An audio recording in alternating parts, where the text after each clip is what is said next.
хотел бы искренне выразить благодарность за хорошее тесное взаимодействие с органами властей республики. Юнусбек Евкуров провел встречу с руководителем управления Росреестра по СКФО Николаем Чернухиным. Позже состоялось большое совещание. Я сюда приехала, привезла такие у меня есть материалы, фотографии, чтобы вот показать и доказать, и что в музее эта экспозиция соответствовала правде и истине. Словно мозаику, по крупицам подлинных сведений родственники героев 40-х выкладывают целостную картину. Расскажем о сестрах Тутаевых. Пусть проходят года, а тебе живет молва. О твоей великой славе не забудем никогда. На войне нам песня как оружие. Без нее победа не пришла. И добавить тут нечего. Тематическое мероприятие прошло в центре Магаса. И когда на одной чаше весов оказываются чужие жизни, а на другой твоя, что-то происходит в душе. Ты понимаешь, что твоя жизнь – это не высшая ценность.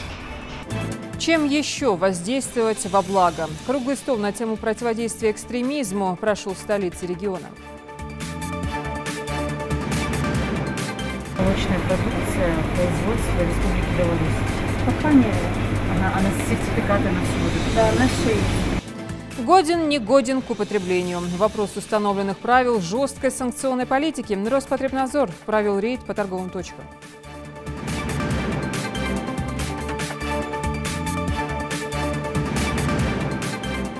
Здравствуйте, это новости 24. Юнусбек Евкуров провел встречу с руководителем управления Росреестра по СКФО Николаем Чернухиным, в рамках которой стороны обсудили вопросы развития республиканского филиала Росреестра, а также проблемы и задачи, стоящие перед территориальным органом. По словам главы Ингушетии, с управлением Росреестра по СКФО выстроены конструктивные взаимоотношения, эффективно решаются стоящие перед территориальным ведомством задачи. Николай Чернухин, в свою очередь, выразил уверенность, что руководитель ингушского филиала Росреестра Иса Додов продолжит обеспечивать эффективное решение поставленных задач, в том числе через межведомственное взаимодействие как на уровне субъекта, так и в структуре самого Росреестра. Участники беседы договорились о дальнейшем сотрудничестве региона с управлением Росреестра по СКФО. Мы не раз уже встречаемся, обсуждаем. Я хотел бы искренне выразить благодарность за хорошее тесное взаимодействие с органами властей республики. И еще раз сказать спасибо и вам, и в том числе курирующим вашим подразделениям, нашим представителям здесь республики, за такое хорошее взаимодействие. У нас, в принципе, сегодня так ярко выраженных проблемных вопросов нет. Сегодня много задач ставится, в том числе из посланий президента Российской Федерации и постановлениях правительства. Поэтому мы готовы здесь тесно и работать, и взаимодействовать, и, конечно, помогать, но и ждать от вас тоже помощи там, где мы своими силами не можем эти задачи решить. Тем более мы знаем, что сейчас новая форма, и президент в своем послании об этом сказал, по межеванию, по оценке деятельности. Вот те проблемные вопросы, которые постоянно там утыкались где-то, когда там частные организации, да, у нас там этим занимались, там, и было много таких наложений друг на друга, то сегодня это все же возвращается опять же в государственном поле. Я думаю, что здесь будет намного лучше, там, где именно проблемные вопросы, которые мы всегда уже на земле сталкивались решать. Направление деятельности Росреестра сегодня обсудили в региональном филиале ведомства. Там прошло выездное совещание управления по Северокавказскому федеральному округу.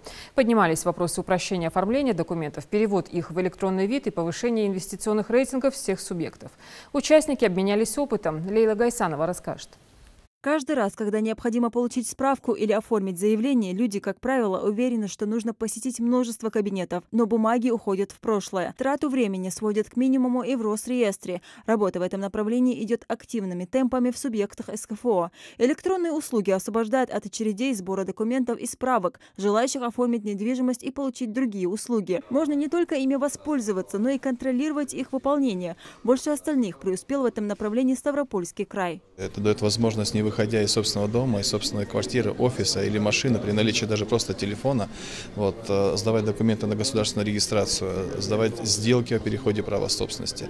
И можно ли сказать о том, что наш пример может быть но понятным, полезным для других субъектов, безусловно. Мы действуем в рамках единого законодательства Российской Федерации. Благоприятный инвестиционный климат в значительной степени характеризуется качеством государственных процедур. От скорости регистрации предприятий и легкости подключения к электросетям до получения разрешений на строительство и развитие конкуренции. Для улучшения инвестклимата необходим государственный кадастровый учет имущества и регистрация прав на него, отмечают участники совещания. А бесконтактные технологии призваны в этом направлении искоренить коррупцию и одновременно развить сеть МФЦ. Коллеги поделились опытом, у кого как это поставлено, как работа взаимодействия с МФЦ, как работа с кадастровыми инженерами налажена, как работа взаимодействия между управлениями и филиалами кадастровых палат, как работа производится с нотариатом, с органами местного самоуправления, то есть с самых разных аспектов. Другое важное направление – качество сведений Единого государственного реестра недвижимости, который обобщает сведения о правах и объектах. Проблема в том, что большинство земельных участков в республике не имеет точных границ.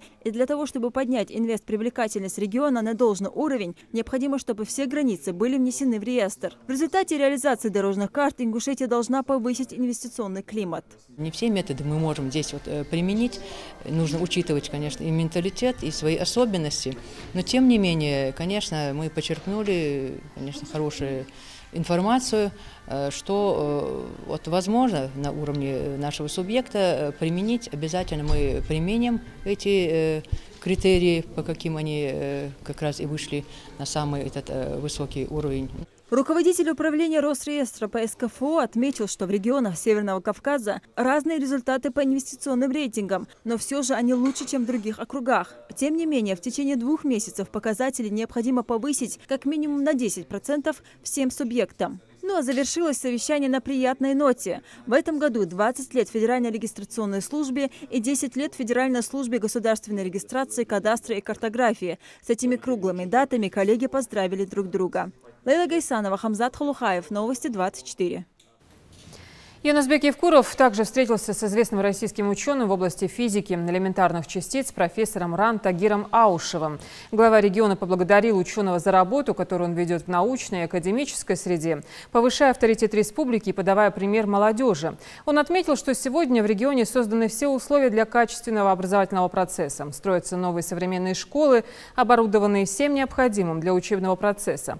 Но в то же время важно правильно ориентировать детей, формировать систему ценностей, задавать высокие профессиональные планки. Есть те, которые, как ты, находят себя на стороне, доказывают именно работой, знаниями, старанием, желанием. И тогда людей выдвигают.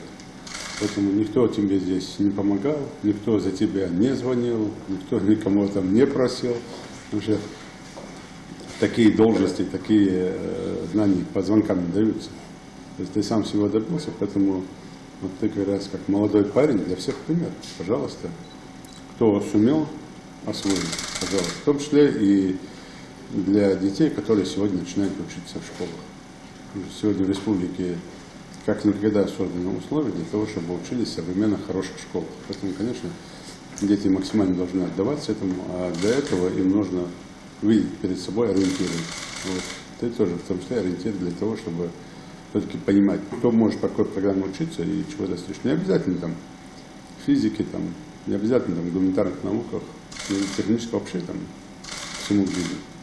Поэтому Умбаркохол, я сказал, в первую очередь, конечно, это родители, которые вложили, ты и вообще вся семья, мотивированные, принципиальные, честные.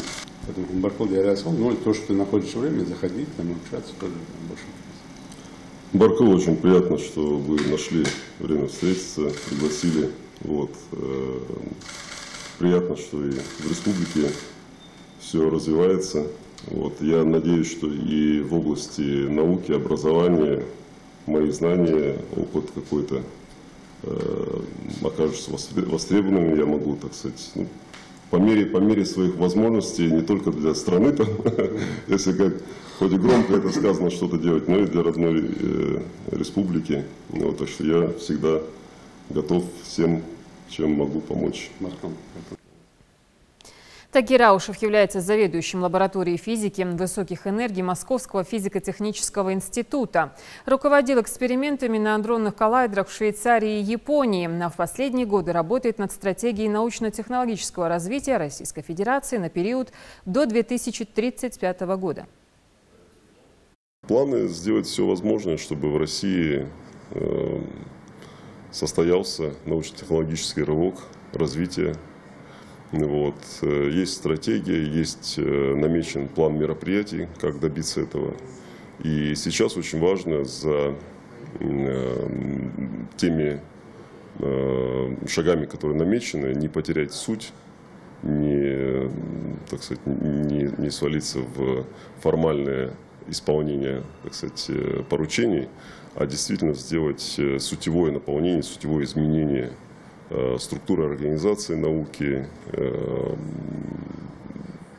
выбора приоритетных тематик, реализации проектов и так далее. Вот. Ну, я, соответственно, какое-то участие в этом принимаю, и мои планы добиваться вот этой основной цели. Останутся в истории на века подвиги участников Великой Отечественной войны. Тогда по зову долга в самое пекло бросались отчаянные и мужественные солдаты.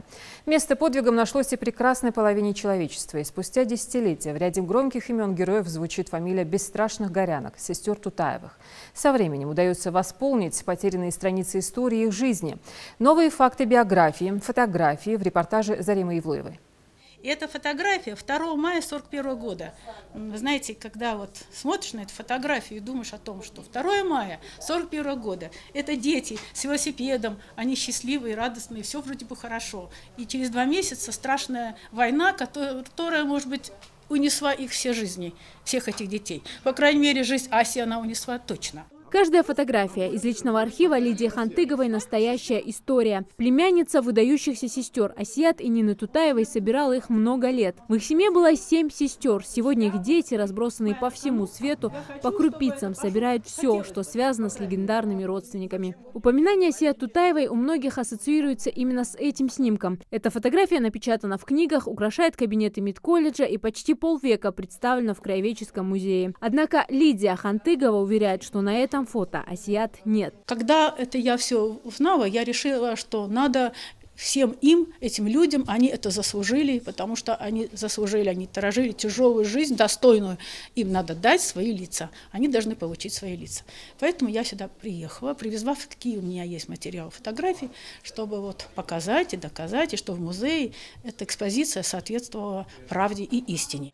На самом деле на этом фото сестры Асият, Тамара и Нина. Сходство сестер невероятны, поэтому различить их смогли только близкие родственники. А вот как по-настоящему выглядит майор медслужбы Асият Тутаева. В преддверии Дня Победы Лидия Хантыгова привезла из города Пушкина 26 фотографий и полную биографию ветеранов. Если о жизни и подвигах Асият говорилось много, то ее сестра Нина осталась в тени. Она, как и Асият, успешно окончила медфак в университете Ростова-на-Дону и добровольно ушла на фронт.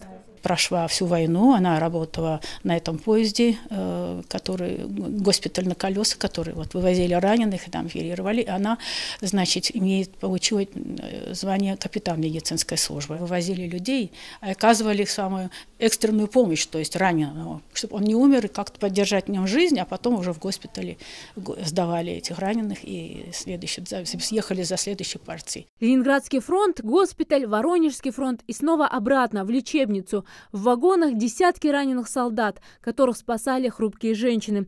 В 1944-м, когда ингушей выслали в Казахстан, подруги, медсестры прятали Нину в поездах. И только благодаря слаженности коллектива она не была депортирована. Я привезла одну фотографию тоже.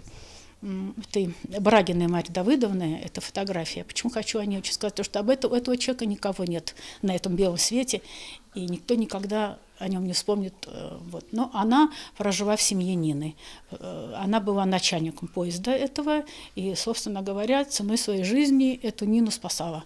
В своем купе ее запирала, и когда облавы, то что здесь? Это купе начальника поезда. А начальник поезда, военного поезда, это была большая должность. И никто не посмел бы купе ее, зайти в купе и там обыск делать. А если бы открыли, если бы нашли бы, то сами понимаете, что это было этому человеку. Ну, во-первых, точно военный трибунал, ее ждал. Лидия Хантыгова надеется, что 9 мая в строю бессмертного полка кто-то понесет фотографии не только своих родственников и уже знаменитых ветеранов, но и тех, кто незаслуженно забыт. В их числе и Мария Давыдовна Брагиная, которая для семьи Тутаевых стала родным человеком и благодаря которой Нина вернулась домой. Зарема Ивлоева, Майрбек Миржоев, Новости 24. Нам песня «Не строить, и жить, и воевать» помогала. Именно звучная мелодия способна поднять боевой дух, вспомнить о родных краях в минуты отчаяния и понять, что все не зря. Концерт военно-патриотической песни прошел в Магасе. Композиции великого подвига исполняли школьники. Организовали мероприятие городской совет. Лейла Гайсанова расскажет.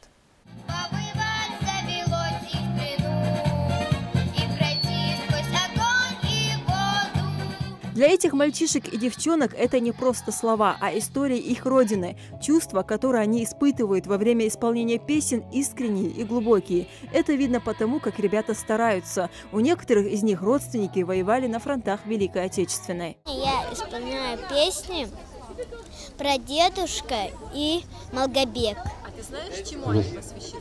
Да, про дедушка посвящены, потому что мой дедушка выиграл войну, и мир стал лучше, красивей и добрей. Разные по жанру и содержанию и объединенные одной темой военной эпохи. Бессмертные, как и герои войны, шлягеры, не раз придававшие боевой дух в тяжелых битвах. Они трогали душу в свое время и будут волновать ее, сколько бы лет ни прошло. Ну а песню «Малгобек» учащийся исполняет с особой гордостью.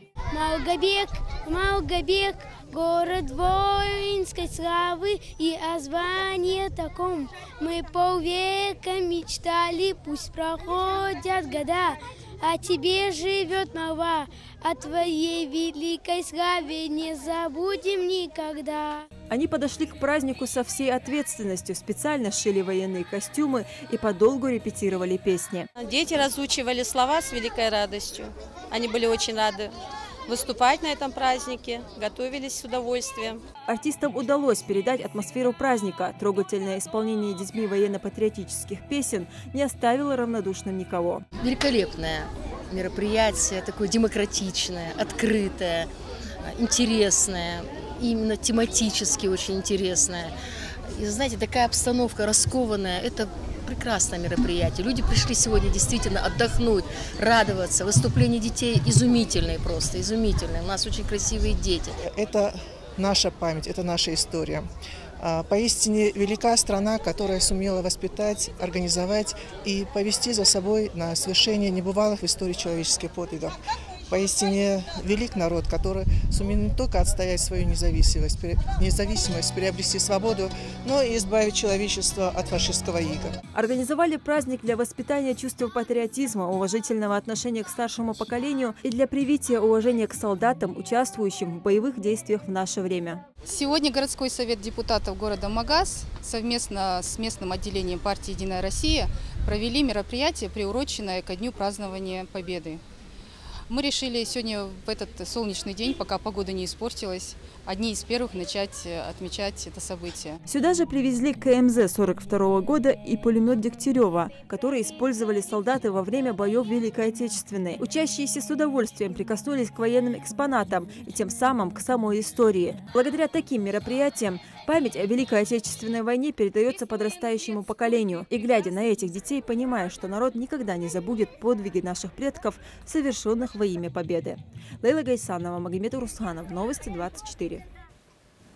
В воинской части 64-670 сельского поселения Троицкое по поручению главы Ингушетии прошли 6-часовые сборы кандидатов, которые были отобраны для поступления в различные вузы Министерства обороны России. Такие мероприятия проводятся ежегодно с целью повышения военно-профессиональной ориентации молодежи и развития в них чувства патриотизма. Репортаж Микаэла Тангиева. Более 160 молодых ребят со всей республики собрались на плацу артиллерийской части сельского поселения Троицкое. Военная выправка, строевой шаг, умение обращаться с оружием, познакомить абитуриентов с этими и другими базовыми знаниями в военном деле и есть основная цель этого мероприятия. Вначале самое интересное – ребят знакомить с военной техникой. И первый на очереди самоходный миномет 2С4 «Тюльпан» общей массой 27 тонн. Скорострельность миномета 5 выстрелов в минуту.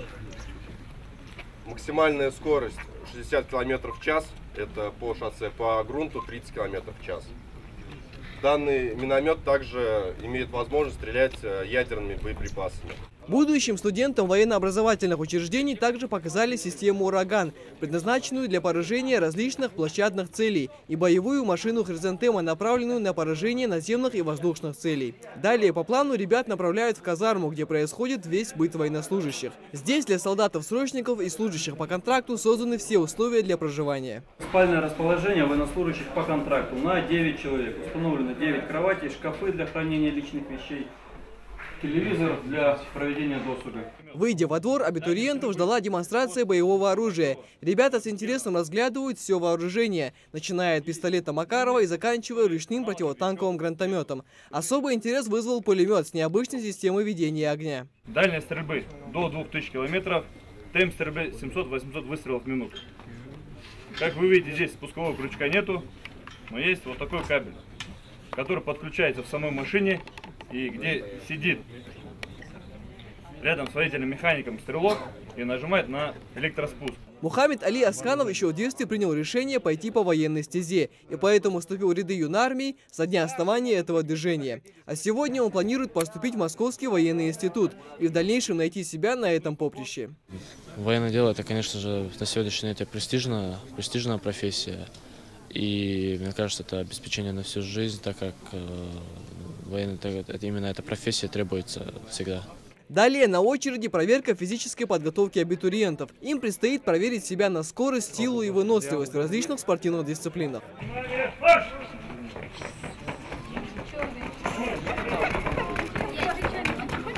Есть определенный норматив для поступления в вузы. 100 метров – это не более 15 секунд, подтягивание не менее 15 раз и километр не более 4 минут. Ребята все физически подготовлены, в принципе, готовы к сдаче. Все спортивная форма, кроссовки, поэтому результаты должны показать неплохие. Полученные здесь результаты пригодятся ребятам при поступлении в военно-образовательные учреждения, ведь они уже знают, какая требуется подготовка для успешной сдачи экзаменов. Здесь, к слову, собрались абитуриенты с Назрановского, Малгобекского и Сунжского района. На сегодняшний день мы отобрали около 190 человек, но здесь присутствует около 160-170 человек.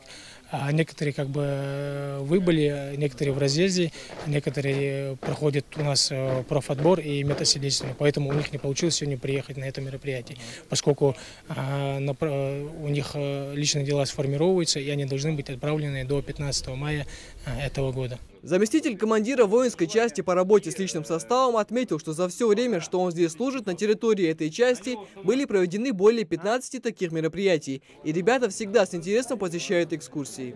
Всегда масса впечатлений у детей, всегда всем интересно. Основная масса детей задают вопросы, и, в принципе, нам самим от этого бальзам на душу, что молодое подрастающее поколение интересуется порядком прохождения службы в вооруженных силах, интересуется бытом, то есть готовится стать в будущем защитниками, полноценными защитниками своей необъятной России. Это далеко не последняя встреча армейского руководства с теми, кто выбрал военное направление. Организаторы мероприятия уверены, что подобные собрания крайне положительно скажутся на дальнейшей судьбе тех, кто твердо решил стать военным и посвятить свою жизнь службе Родины и Отчизне. Михаил Тангиев, Рамзан Миржоев, Новости 24. Это еще не все новости. Сразу после короткой рекламы вы увидите.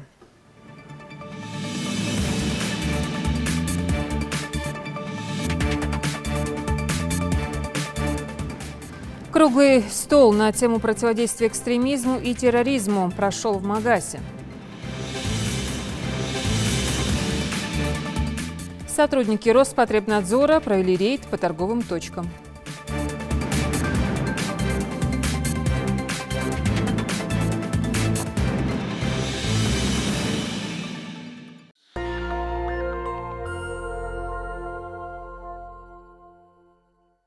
Этот автомобиль может стать твоим. Соверши покупку от 5000 рублей в Поиск.com и получи свой шанс выиграть автомобиль и другие ценные призы. Акция действует по 21 июня 2018 года. Подробности в магазинах Поиск.com. Назрань, улица Евлоева, 41. Мат. Вико, пить! Умным быть! Пей Вико! Живи легко!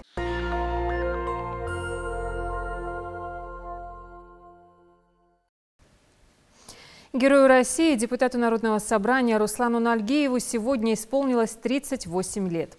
Напомним, 22 июня 2004 года Руслан Нальгиев принял активное участие в отражении вооруженного нападения боевиков на районный отдел внутренних дел Назрани. А 17 августа 2009 года боевики совершили новое нападение на РОВД. Утром, когда не менее 50 сотрудников милиции, заступавших на дежурство, получали задачи на день и проходили на плацу инструктаж, ворота отдела неожиданно протаранила «Газель», груженная взрывчаткой.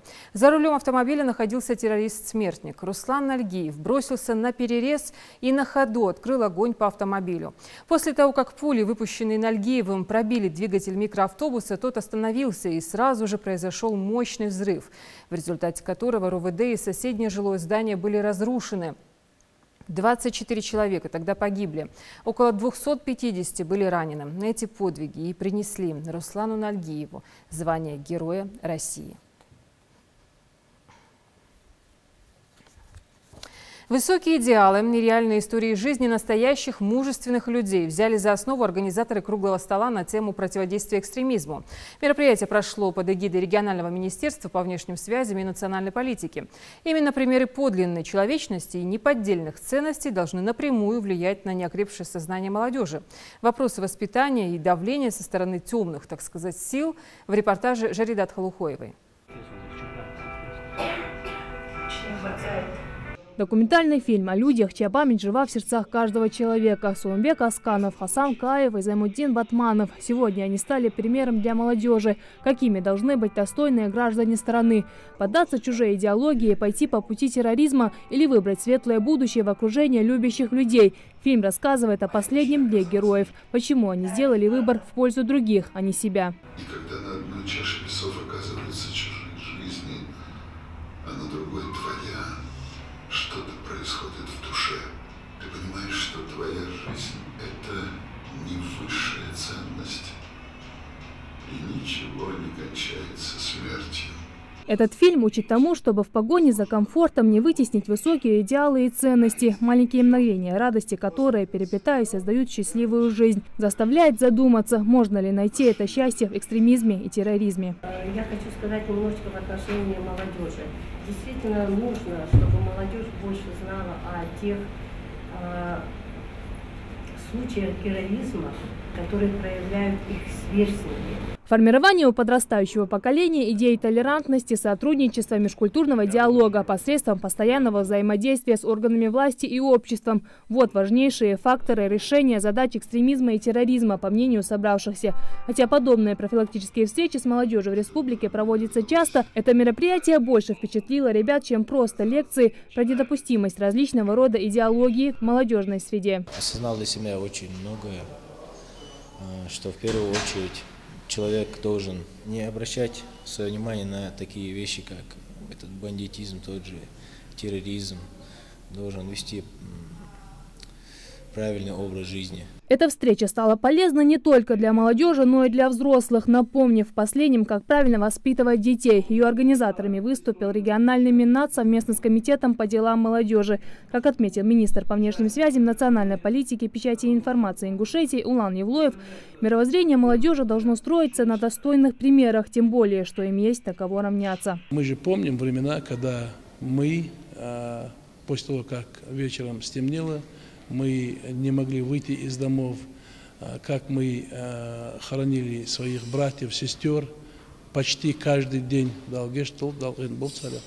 И посмотрите, каким образом в мирное время генерал, герой Российской Федерации, глава Республики Ингушетия, когда прошел, и он каким образом пошел на схватку с этим злом, международным терроризмом, экстремизмом, и каким образом он все это истребил, искоренил в корне. По итогам встречи участники круглого стола пришли к общему выводу, что необходимо постоянно осуществлять мониторинг состояния законодательства России с целью противодействия экстремизму, разжиганию межнациональных и межрегиональных розней, проводить еще больше профилактических мероприятий с молодежью, а также уделять особое внимание формированию в республике нетерпимости, пропаганде и распространению идей терроризма. Жаридат Халухоева, Рамазан Миржоев, Новости 24.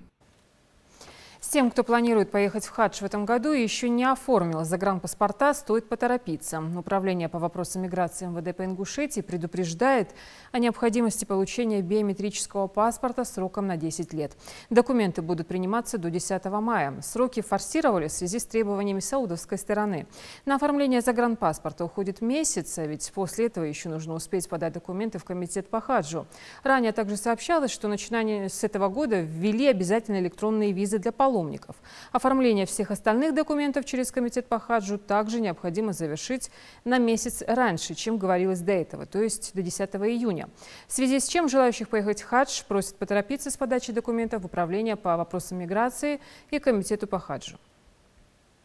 Оформление заграничных паспортов оно занимает огромные сроки в связи с проверками, согласованием ФСБ, и судебные приставы, информационный центр ГИАЦ МВД России на преступность, на запреты определенные. В связи с тем, что эти проверки они такие длинные, паспорт затягивается.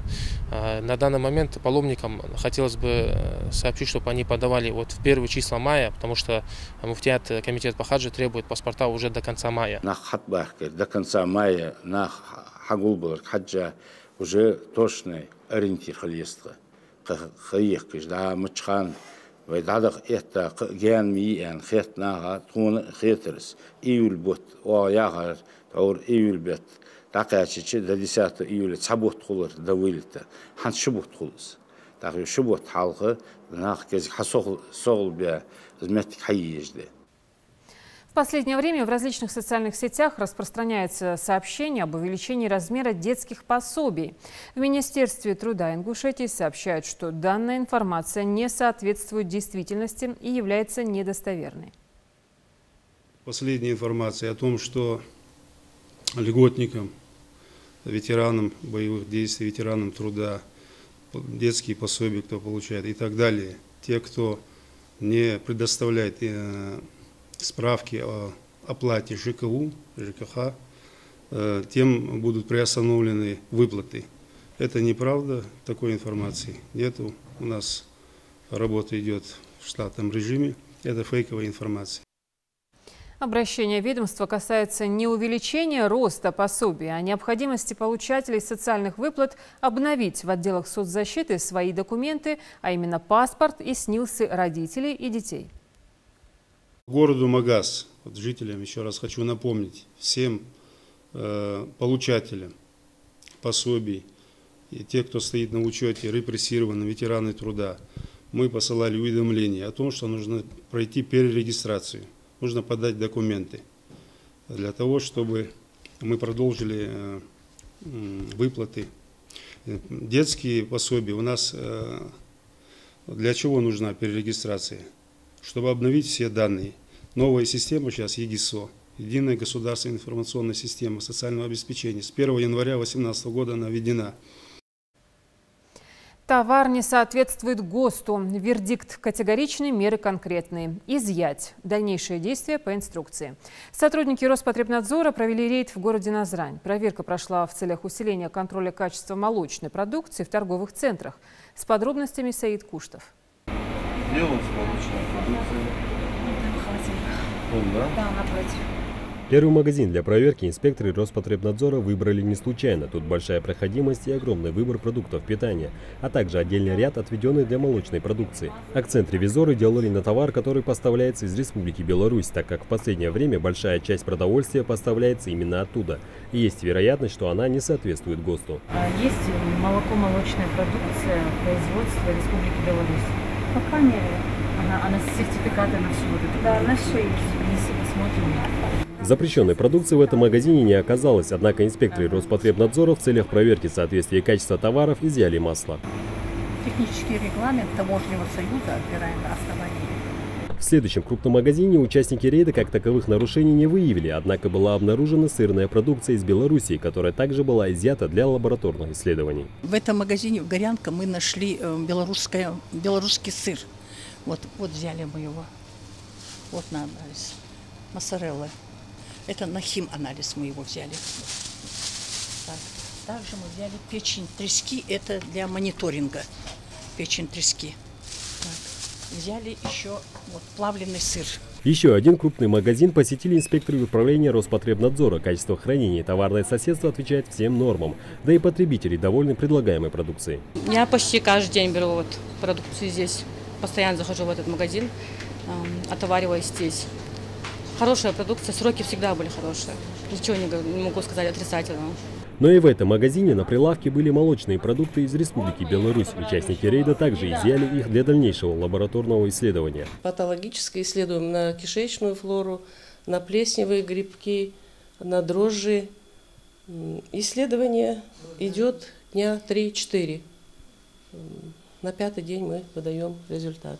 Такие рейды региональное управление Роспотребнадзора проводит не впервые. Проверка с лабораторным сопровождением прежде всего коснется продукции в нижнем ценовом сегменте. Выстроенная система надзора позволит обеспечить эффективный контроль по всей цепочке за безопасностью и качеством пищевой продукции на потребительском рынке. У нас за последнее время было очень много писем с федеральной службы о контроле данной продукции. И этот рейд мы уже давно ведем на рынках, на ОКР, на новом рынке. Мы уже провели свои рейдовые мероприятия, отобрали молоко и молочную продукцию. В основном мы смотрим продукцию производства Республики Беларусь. Ни для кого не секрет, что в последнее время очень много завозится товара с Республики Беларусь, поэтому мы усилили контроль и качество этой продукции. Рейды в таком направлении будут проводиться Роспотребнадзором по всей республике. В случае выявленных нарушений по отношению к владельцам будут предприняты соответствующие меры. Саид Куштов, Адам Далаков, Новости 24. Чемпионат мира по хоккею стартовал, но он продлится до 20 мая на родине писателя Ганса Христиана Андерсена в Дании. В групповом этапе, помимо сегодняшней игры, Россия сыграет со Швецией, Чехией, Швейцарией, Белоруссией, Словакией и Австрией. Первый матч со сборной Франции для сборной России выдался не особо сложным. Во время всей игры на ледовой арене доминировали наши спортсмены. Счет для России оказался результативным – 7-0 в нашу пользу. 2 шайбы в ворота французов забросил Кирилл Капризов. Также в составе сборной России отличился Павел Бучневич, Евгений Додонов, Александр Барабанов, Максим Шалунов и Артем Анисимов. Прямая трансляция матча проходила в ледовой арене Эрзи, где все фанаты хоккея могли насладиться зрелищным поединком. За баталиями на льду также следили и молодые ингушские хоккеисты команд Магаса и Эрзи. Идея такая у нас пришла, чтобы собраться. Мы обычно всегда какие-то серьезные турниры, когда проходят, играет сборная России. Вот.